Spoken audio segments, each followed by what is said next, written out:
श्रीविष्णोः षोडशनामस्तोत्रम्।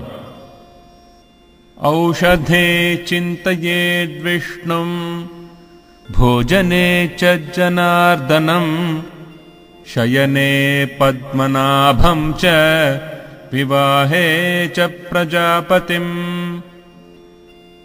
युद्धे चक्रधरम् देवम् प्रवासे च त्रिविक्रमम् नारायणम् तनुत्यागे श्रीधरम् प्रियसङ्गमे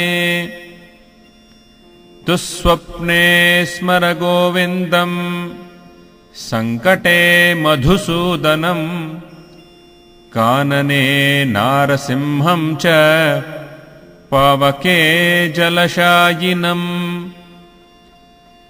जलमध्ये वराहम् च पर्वते रघुनन्दनम् गमने वामनम् चैव सर्वकालेषु माधवम् षोडशैतानि नामानि प्रातरुत्थाय यः पठेत् सर्वपापविनिर्मुक्तो विष्णुलोके महीयते।